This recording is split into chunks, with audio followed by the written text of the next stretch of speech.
So let's just, okay. I'm not going to talk about RFM yet. All right, but here's the concept, folks. Each time communications sent out to different segments of customers, we test subject lines, offers, creative approach, read the results, and expand the winners. And that is the cycle. That's the database marketing cycle. If I can leave you with a picture of a modern database,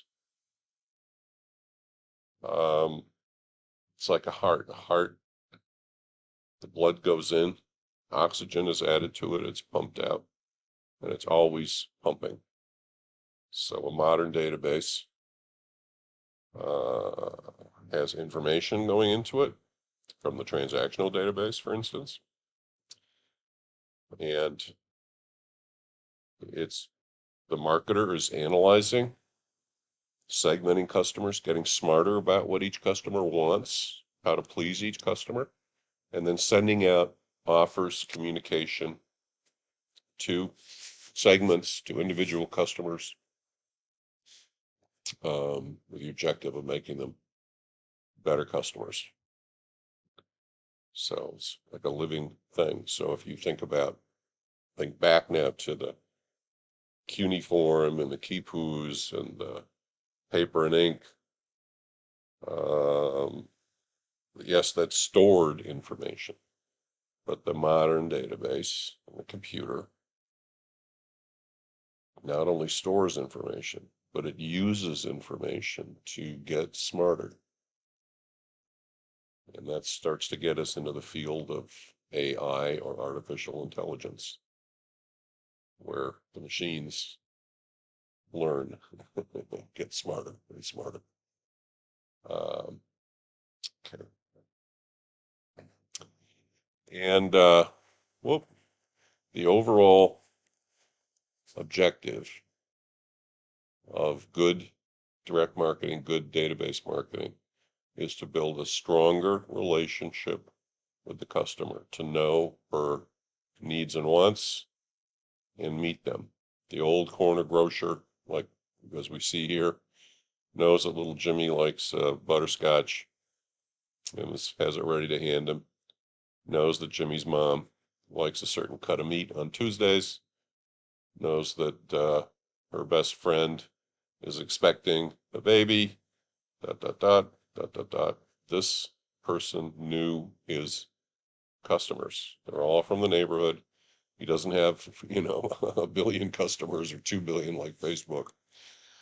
So how do you scale, as they say, how do you take that kind of knowledge, which leads to happier customers and better service, and scale it up so you can handle 1 billion or 2 billion customers with databases, with computers? So what's due is 3 things you learned. Anything confusing, you don't have to say anything's confusing. Don't just make something up. But if 2 things are confusing, let me know the 2 things, and I will try to address what I hear from you. You're going to read chapter 5 in your book about offers, because offers are what we're talking about. The next lecture, lecture 4, and we're going to kick off the first team assignment this week. The first team assignment is your team is going to create a direct 5-piece direct mailing for the brand of your choice. Now I've got a couple of things to say about team meetings. Here's the assignment, but let me just talk about team meetings, then go back to the assignment. I want you to use what's called facilitation in your meetings. You don't just sit around and stare at each other and, talk about what you had for lunch. Hopefully, you do that for a little while, but then you want to get to business. Facilitation means that one person is either chosen or asked to do it or volunteers to facilitate the meeting. So you decide how long you're going to meet, and as a team, you decide the things that you need to accomplish in the meeting. We need to discuss this, discuss that, make a decision on this. The facilitator assigns a time to each item to be discussed in the meeting and gets the team to agree to those times, and then maybe ask someone else to be a timekeeper. And the facilitator then makes sure that you wrap up discussion and you go on to the next one.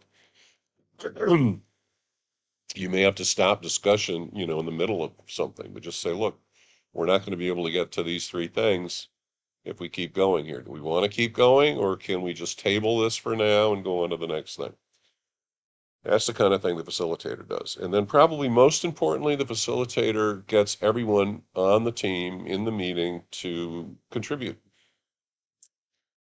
You don't just have one person. The facilitator's role is not to talk the whole time. Facilitator's role is to get other people to talk and give their opinion, because that's the way a strong team functions, if everyone contributes. So try to please run your meetings like this. I think I have more information on facilitation on Blackboard for you guys. So the first team assignment is here. I just stop and I suggest you just stop and read it. The first thing I want you to do is agree on criteria for the brand you want to work on. What kind of company? This is almost as if you were thinking about your career and where you wanted to work. I mean, do you want a certain category of business that you really like? Fashion or whatever it is, music, entertainment, whatever it is. What sort of policies does the company have? And then you see the things I've spelled out there. And now, in your first meeting, I suggest that you figure out a regular time when you can meet, hopefully, or figure out how you're going to meet. I would start to figure out a timetable, recognizing that you're going to be presenting this in a few weeks. Work out a timetable, what you need to get done by when. You can maybe make assignments. You're going to do this, you're going to do that. Next thing you're going to do is you're going to make a decision on which brand to do the piece on. And once you've done that, you need to get hold of their advertising, their emails, any kind of marketing communication, and you're going to analyze it. You're going to reverse engineer their copy strategy using the Tabasco template. And then using the Tabasco as a guide. You have to have a strategy before you do something, right? We start with foundations.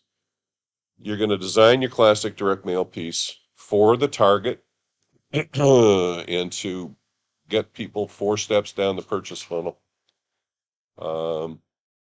with the benefit you promise, the support you give, your brand character, and you're going to have an offer.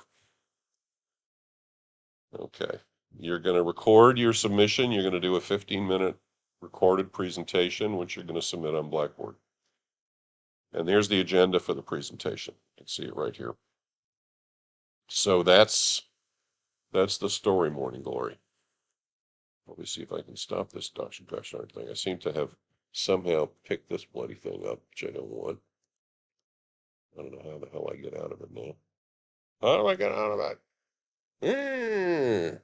Exit drawing. Oh, thank you. There we go. All right. Let's see what else we have here. What else do we have to talk about? Talked about this. So, tell them what you're going to tell them. Tell them what you told them. We reviewed a few things from last week. We reviewed Tabasco and reverse engineering. We talked for a minute about the death of sale and several things, including a direct mail piece. We talked about lifetime value, 3 years of profit per customer, discounted for the future years, 2 and 3.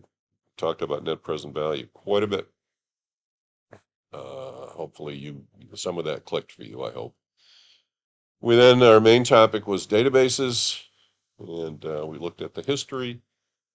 We talked about the issue of storage, which we don't often think about, but it's a big deal, folks. We talked about relational versus hierarchical databases. You're going to be dealing with relational databases, and that's what we did.